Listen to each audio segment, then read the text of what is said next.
opportunity to contribute to the presidential debate. Mr. Speaker, to start with, I think the President did well to cancel the Adani deals. But there's one problem. We know in this country we cannot raise enough internal revenue, and we can no longer borrow huge amounts of loans or money to develop. So if we need development, I think BPP is the right way to go. Although Kenyans always are against either direct procurement or the privately, the privately initiated proposals. That's the problem. They always think that whenever something is privately initiated, that somebody somewhere is pushing for it so that it can gain. So PPP is the right way to go. If we cannot borrow any more loan, or if we cannot raise our internal revenue, there's no other way that we can develop. On the issue of SHA that the President spoke about, the problem with SHA is that the transition has been hurriedly done, such that even the staff, former staff of NHIF, are still working with SHA, but they have already been laid off. The problem with the act is that I have never seen an organization on transition whose staff has been laid off, and then the same staff are told to work for SHA again. For the same organization again.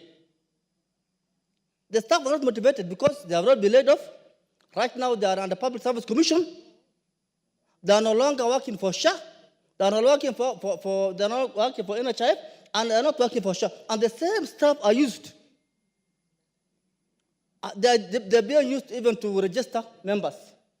So how are they going to be motivated when they're being told they're laid off, they're no longer staff, and then they're working for some organization? I think that was hardly done, and the government should look into the welfare of those staff. Former staff in NHIF, about 1,700 of them. They are good staff. I have worked there before. They are very good staff. There are some few maybe who have a problem.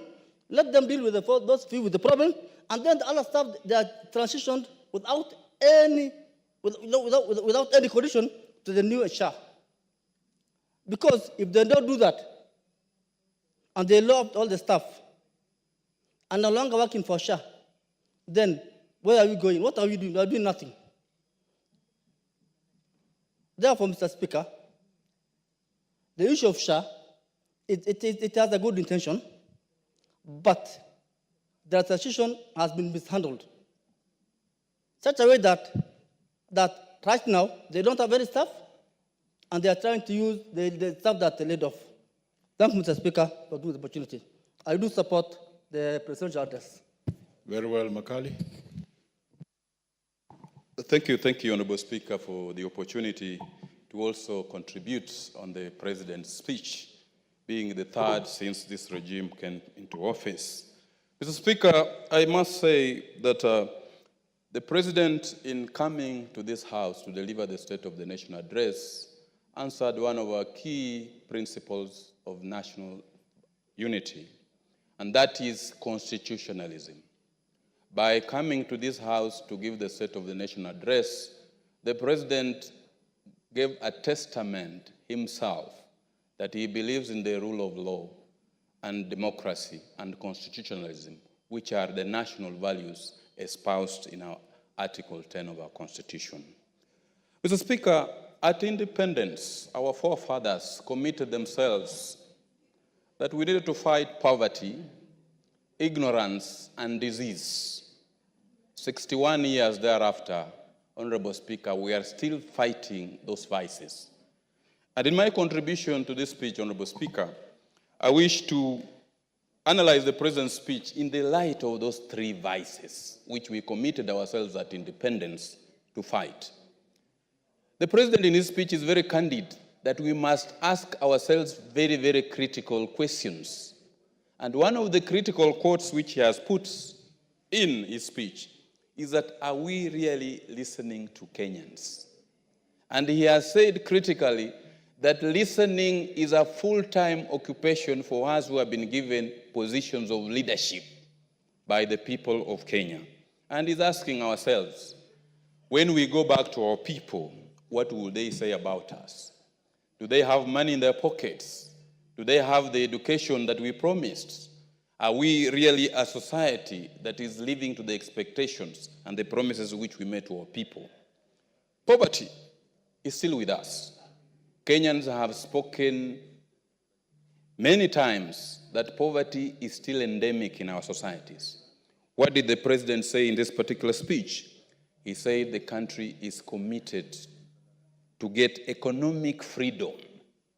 And from this particular speech, I was delighted, Honorable Speaker, that I come from a sugar zone. Our farmers have really suffered. From 2022, we've been fighting to ensure that we have economic freedom, to ensure that our farmers put their money in their pockets. It was heartening, Honorable Speaker, to learn that all our 17 sugar factories are now operational, and that we are no longer going to import sugarcane. But that is not where we have reached, Your Honorable Speaker. We still have a journey to go. We want to ask that all and sundry who are out there, specifically from our sugarcane growing zone, in support of our economy, we support the sugar reforms that have been put there so that our farmers can be able to get value for their sugarcane and ensure that the sugar industry thrives for the benefit of our people, because then we will be fighting poverty, which is an enemy we committed ourselves to fight in 1963. The second issue is disease. Honorable Speaker, I have had occasion to look at all the manifestos that were lodged by the political parties when we were convincing people to vote for us to form government in 2022. Each of them was committing themselves to universal health care. Honorable Speaker, this House has passed 4 critical bills that will bring into play the universal health care. We have challenges with Shif. People are making comments, people are complaining. But we are saying that we are on the right path. What we will want to ask of our people, as the President has implored, is patience. All these teething problems that are with us in terms of transition should be sorted. And we want to ask our technocrats in our ministries, please don't let the President and the people of Kenya down. Please let us strengthen this social health insurance scheme so that our people can get health care. Because every day we are receiving calls about people who want to receive medical care and they can't afford it. Then education. We are fighting ignorance.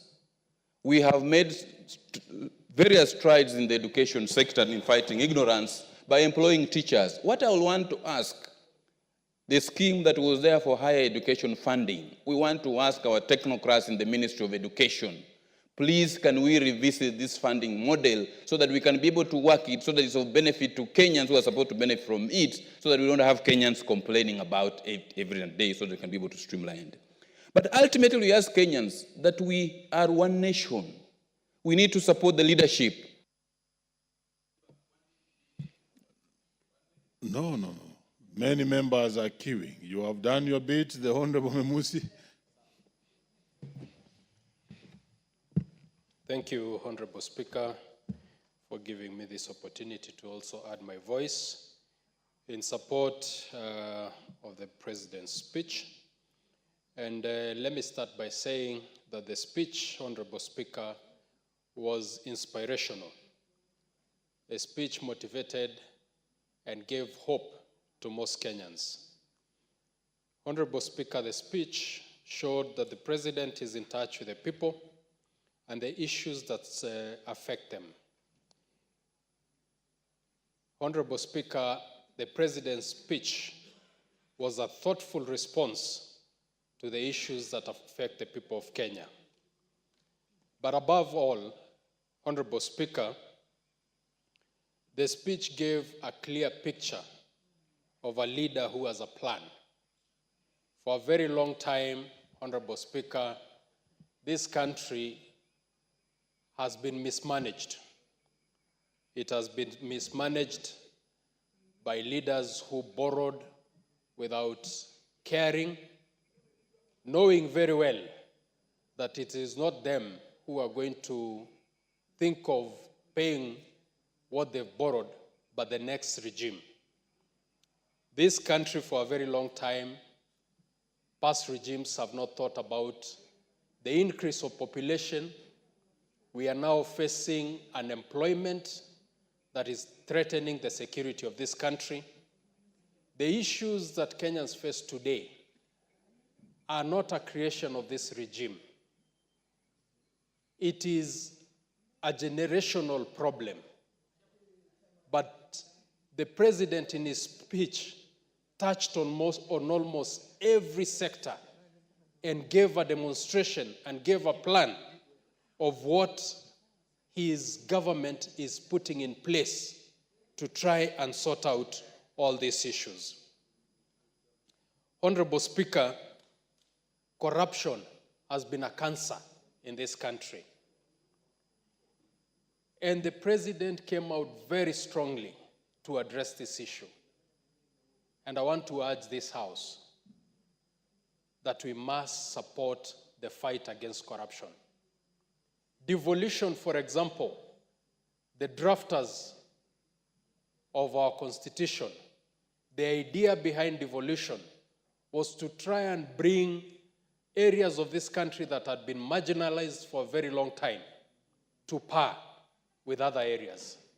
But sadly, Mr. Speaker, this is not happening. If you go to my home county, we still struggle with basic needs. Water is still a far-fetched dream for our mothers, our sisters. We still share the same water holes with cows and wild animals, Mr. Speaker. What is the meaning of devolution? The meaning of devolution was not to create 47 billionaires every 5 years. That was not the meaning of devolution. The meaning of devolution was to bring those areas in this country that were left behind to try and be par with other parts of this country. There are parts in my constituency where a child will grow and become an adult without ever seeing a tarmac road. Where is this money going to? So, Mr. Speaker, the issue of corruption in the president's address, he touched on this issue and came out very strongly that he is willing and is ready to deal with corruption. Mr. Speaker, I want to urge Kenyans to shun negativity. As the president said, we cannot afford failure. Kenyans out there are just waiting for a small thing to say, hii serikali ya Ruto. This is not Ruto's government. This is our country. We cannot afford to fail, Mr. Speaker. I want to urge Kenyans to all come together and ask ourselves, what am I doing for our country? What am I doing for my country? Kenya, we must all work to make it great. Thank you, Mr. Speaker.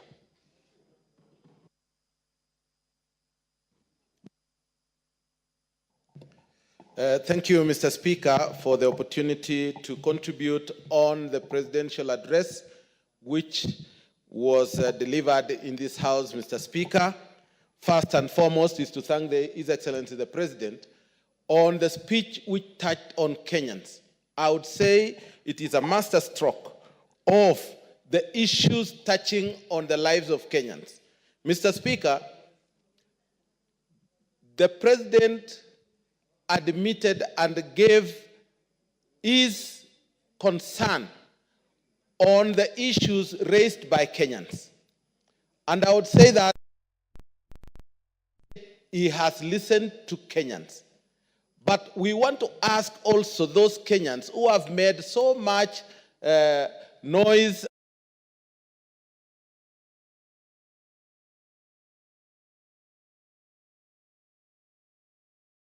the same channel which they used in insulting and talking things which are unpalatable to the nation. Mr. Speaker, I think it is time we culture ourselves on the wordings we use in this country. It has gone all the way to the pulpit now. Now, where are we going to save ourselves in?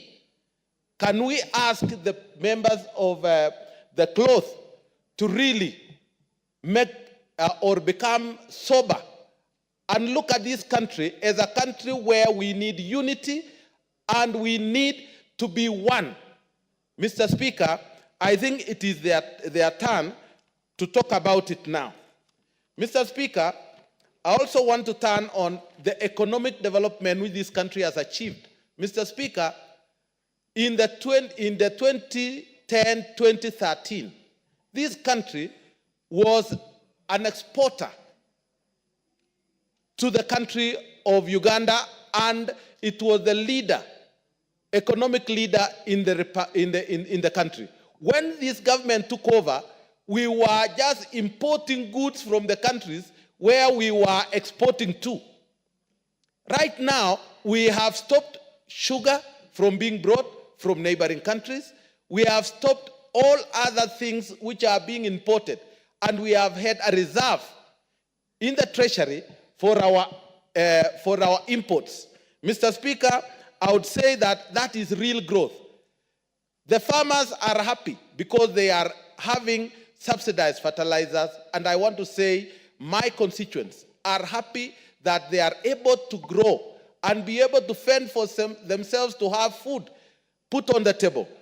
Mr. Speaker, what perturbed me after the report of the president when he came to the House is the media houses. Mr. Speaker, the media houses were talking about what the president said and what is in the Central Bureau of Statistics. When has the Central Bureau of Statistics be more accurate than even what we have at the current state? Central Bureau of Statistics have given wrong figures before, and they will continue giving wrong figures. And the media are using it to disparage the speech of the president by saying, this is what the president said, but the real figures are here. Now, who leads the Central Bureau of Statistics? It is the government. So how can the Central Bureau of Statistics be more accurate than the leader of the country as we talk? Mr. Speaker, I also want to laud the president on his efforts to bring up the farming community, the coffee, the tea, and even the milk, the dairy farmers. The Treasury has been able to support our KCC to pay farmers up to 50 shillings. But the management misused the money and they were not able to pay the 50 shillings per liter. We want to say that it is time that those people who do not know what they are supposed to be doing should be given a chance to go and settle at home and give Kenyans a break. Thank you, Mr. Speaker. The Honorable Julius Tai Tumu.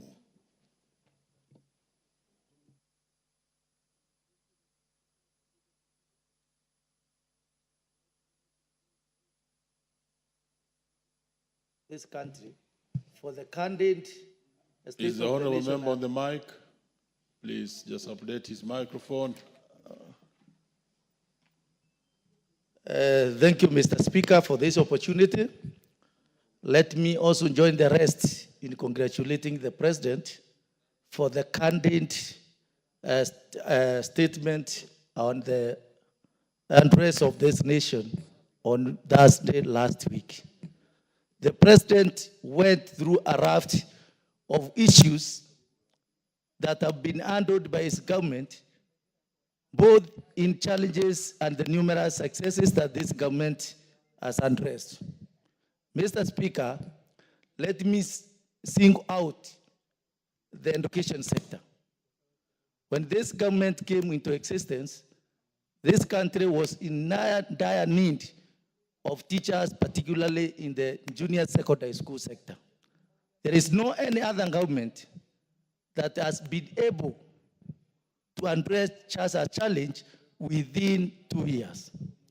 Mr. Speaker, in 2023, this government employed a whopping 56,000 new teachers, 10,000 as permanent and pensionable, and 46,000 on contract. This year, the teachers who are on contract, 46,000 of them, will be transitioning to P&P come January next year. That is a big stride that requires to be supported by the entire citizens. This year, we are aware another 20,000 teachers are in the process of being recruited as interns, whom we are urging the government, maybe by next year, July, after the budget, they should also transition to permanent and pensionable teachers. We are aware, Mr. Speaker, that due to these challenges, the 20,000 teachers who are about to be recruited are basically geared to addressing the science teachers shortage in the junior secondary school, because that was an area that and a challenge also. And the TSC, in their own and through the advice of other stakeholders, they have realized that that sector needs to be addressed. The other area that the government is working on to address is the challenge of unemployment in this country.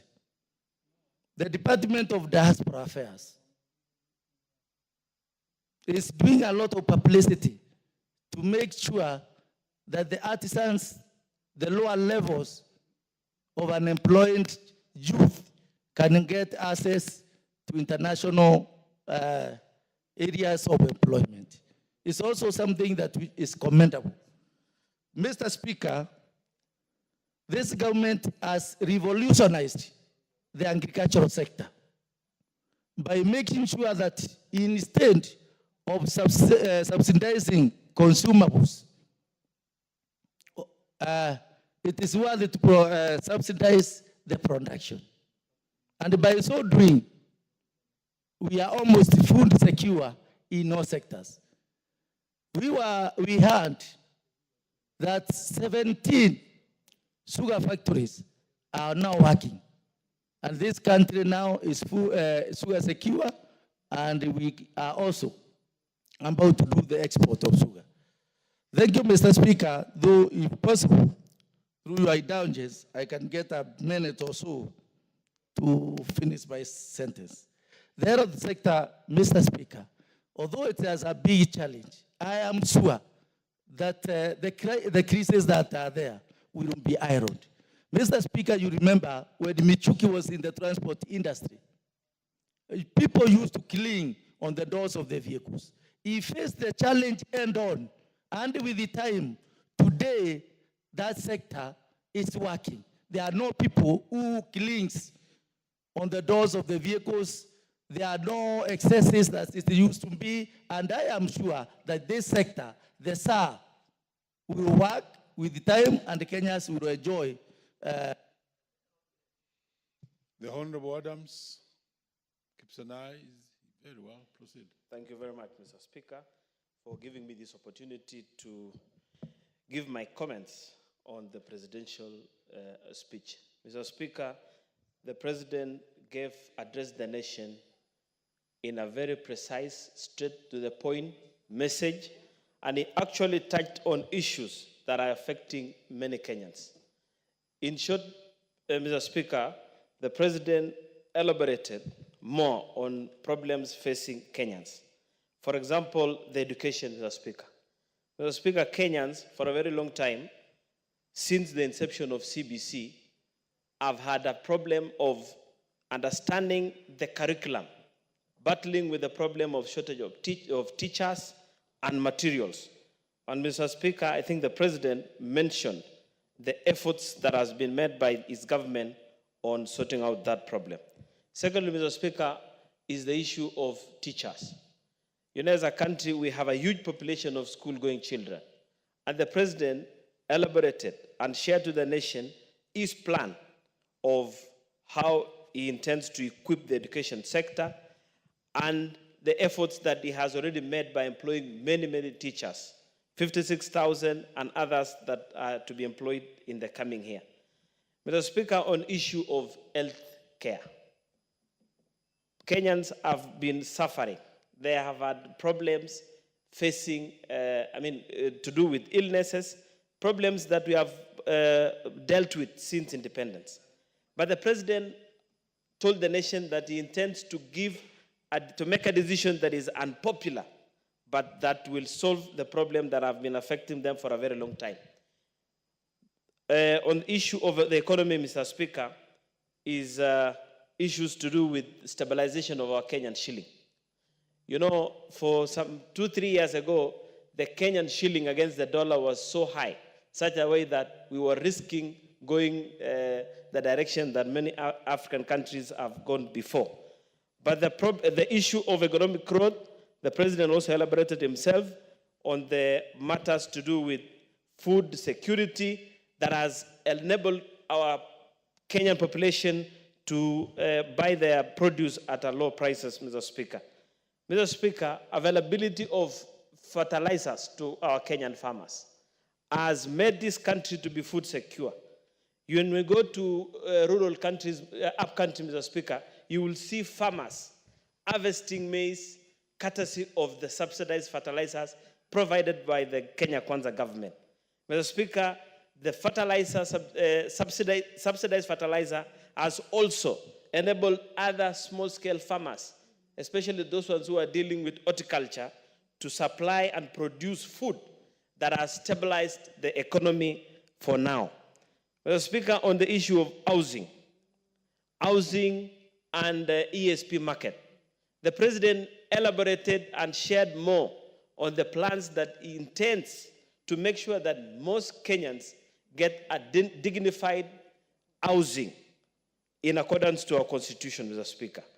And in return, most young people are getting job opportunities from the said projects. When you go to any urban sector, any urban towns within our country, you will see many young people getting engaged in the affordable housing projects and the market, where our small-scale farmers and traders will be able to get a place to do their business, Mr. Speaker.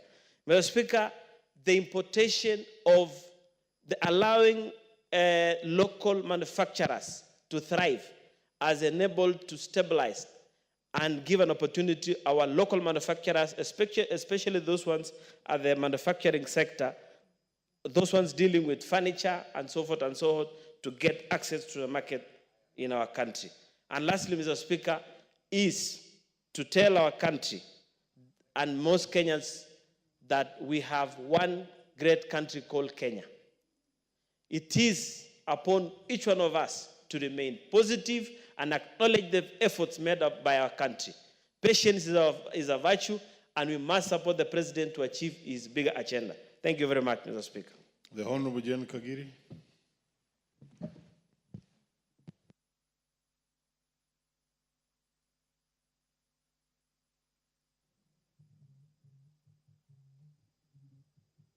Thank you, Honorable Speaker, for giving me this opportunity to contribute to the State of the Nation address.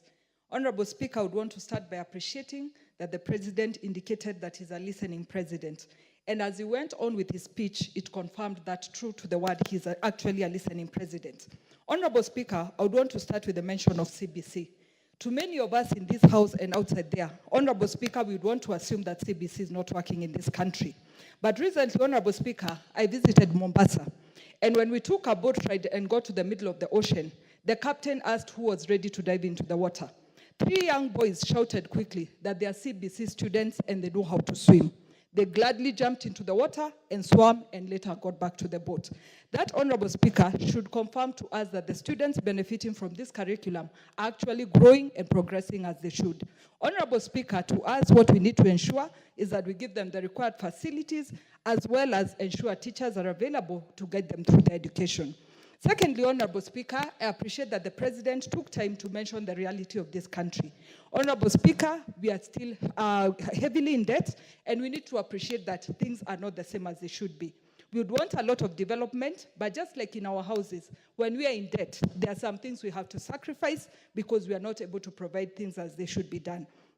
Honorable Speaker, that calls for the whole country to get to an understanding that when debts reach their maturity, we have to prioritize them for payment, and that will see our country suffering in various ways. Honorable Speaker, I would want to mention on food production and appreciate that our government has provided over 7 million bags of fertilizer to our farmers. Honorable Speaker, that has graduated to giving us 74 million bags of food in this current year. That is our projection. Honorable Speaker, if we look at the consumption required for our country, it is around 52 million bags per year. This is now confirming to us that we are headed to become a country that will be exporting maize now and in the near future. Honorable Speaker, that is growth and progress for our country. In regards to Taifa Care, Honorable Speaker, this reminds me of when we were in school. We had classmates who would convince us that it was not good to study, but they would study at night and succeed, while they've left others who did not study. Honorable Speaker, with SHA, if we look at the benefits that it has brought to our people, comparing it with NHIF, NHIF could only cater for our patients from level 4 upwards hospitals.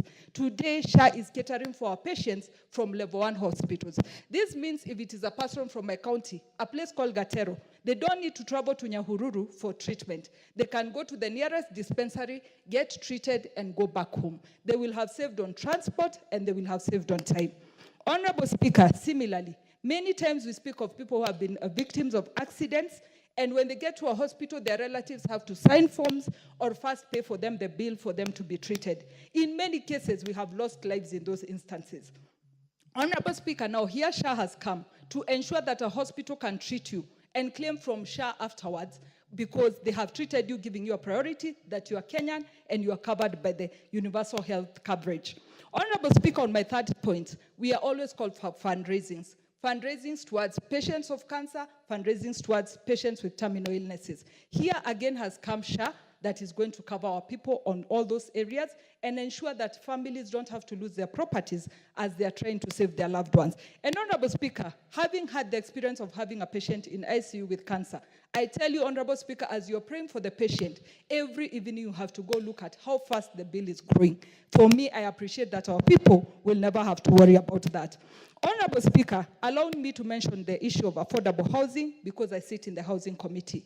This is a program that has created employment for our people. If you visit Kibera on any given day, you will find 4,000 young men and women who walk into a site there for construction. Take a calculation of the year that they'll have worked on that site. These are people who will have money in their pockets and people who will have to progress for their families. Finally, Honorable Speaker, allow me to mention the issue of Adani. Of course, our president is a listening president. Many wondered why we cheered when he said the contract has to be cancelled. Honorable Speaker, it is because we had all individually raised our voices on this issue, and silently the president heard us and made his proclamation on it. Honorable Speaker, I would want to add and state, many times we look at other countries that are doing well, and we forget our own country. Rwanda is doing a PPP on the international airport. Rwanda owns 40% of that transaction, and 60% is by Qatar Airways. Is Rwanda going to lose their airport? The answer is no. Is Rwanda going to progress? The answer is yes, because they will get funding from private sources and grow their country. Finally, Honorable Speaker, femicide has to come. The Honorable Beatrice Kimei. You have been waiting. It's your chance.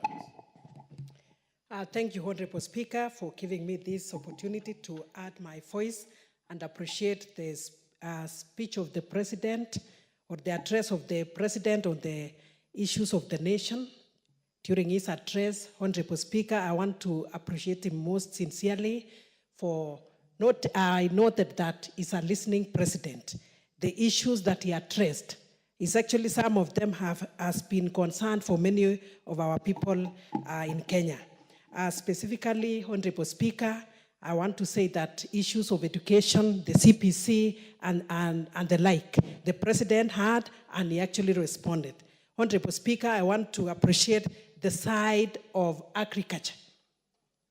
Here, Honorable Speaker, when we talk about the sugar industry that has been dormant for many years. I come from Kericho County and the lower strip of Kericho, and especially Soin is where sugarcane is grown in large scale, and the factories were mismanaged and farmers had so much issues with it. But with this, Honorable Speaker, I am so delighted that farmers will have money in their pockets out of this. The 17 factories that have actually been revived and the 4 that are ongoing. Honorable Speaker, I'm only concerned that some of the employees have not been paid their dues. I'm asking the Ministry of Agriculture to make sure that they pay those employees in the factories. Honorable Speaker, when it comes to the issues of dairy farming, I'm so impressed that farmers will be paid 50 shillings.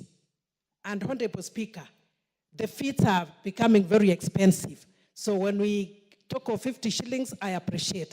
But I want to believe that something more should be done so that we don't import feeds, like now importing from Uganda and the like. So the 50 shillings is okay, but I believe it is progressive. Next time it will be more.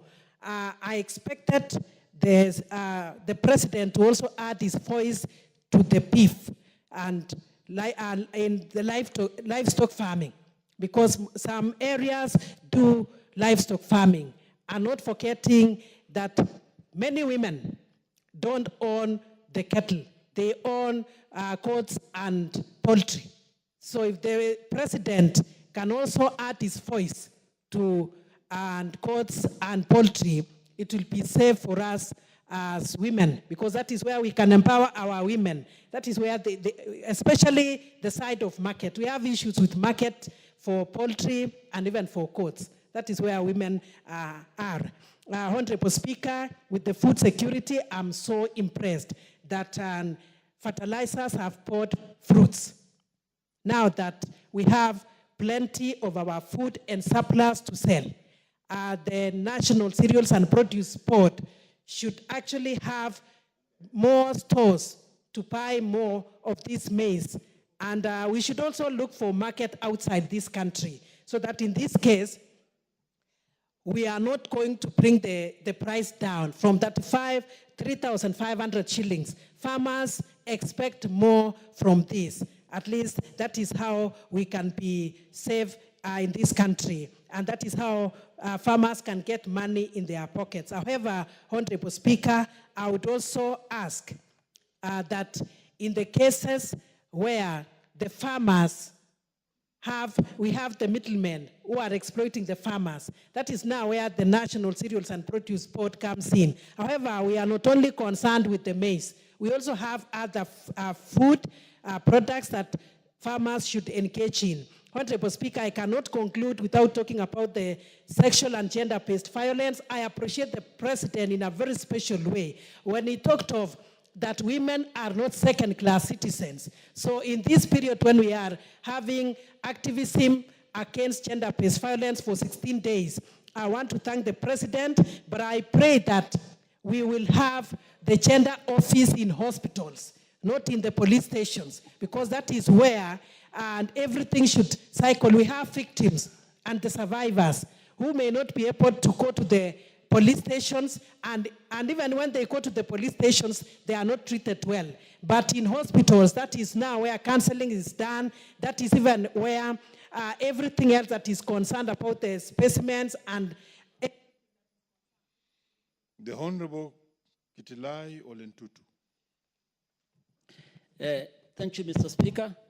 Thank you, Mr. Speaker, for giving me this opportunity to also add my voice on the President's State of the Nation address done on Thursday last week in fulfillment of the mandate vested in him under Article 132, Article 1C of the Constitution of Kenya to report to Kenyans on the measures the government have taken and the progress made in realizing our national values and principle of governance, and submit the progress made in fulfilling our international obligation.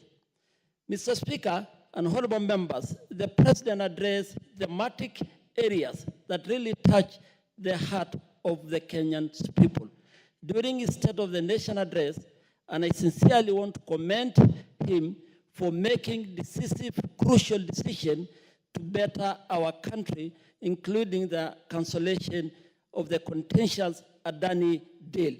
This shows our government is listening keenly, remain committed to work hard every day for the greater national interest.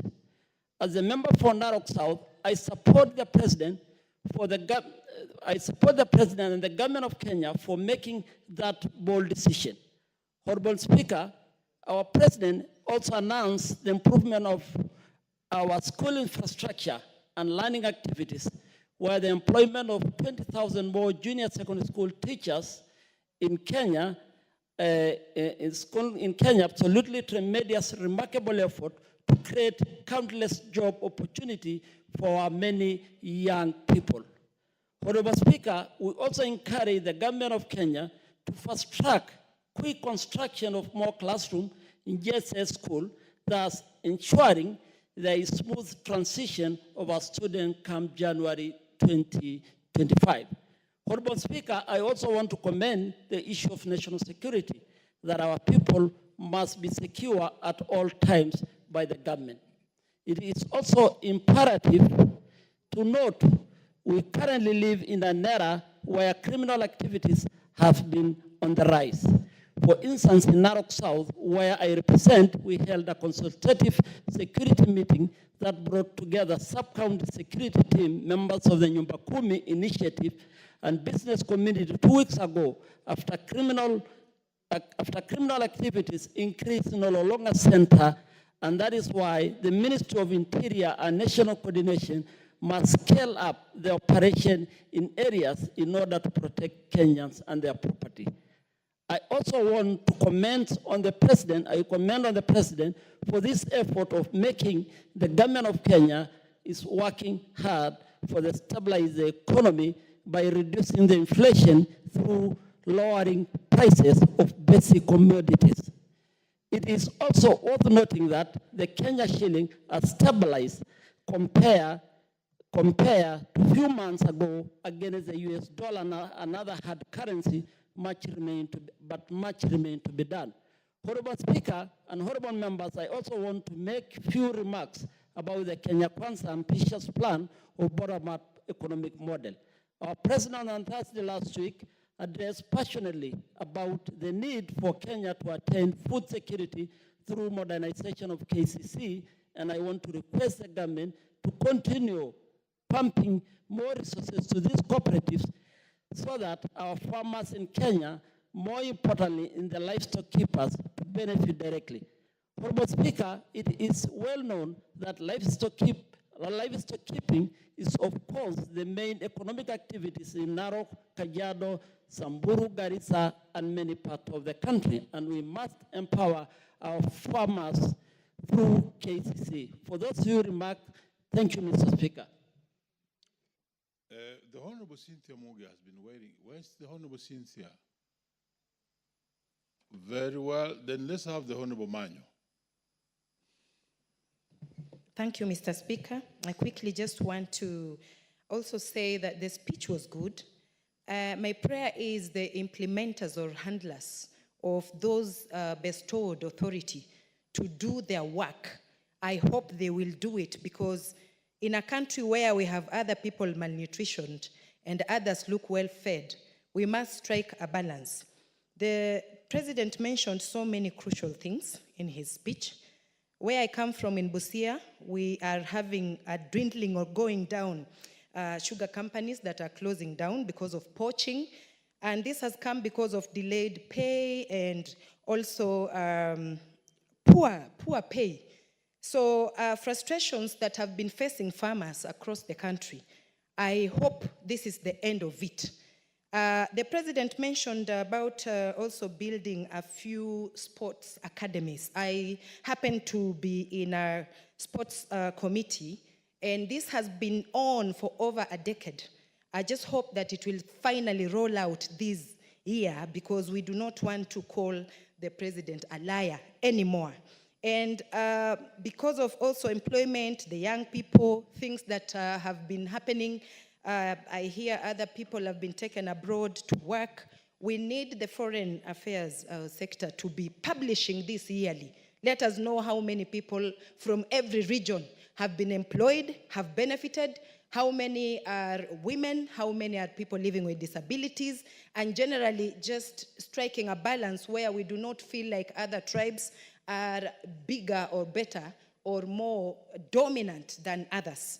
And in his speech as well, there were so many other promising things. I have heard 1 or 2 people say they have been treated without pay, without being asked to pay in hospitals. I just hope this is happening across the nation, Because if this is happening, even me, I want to go and try and testify.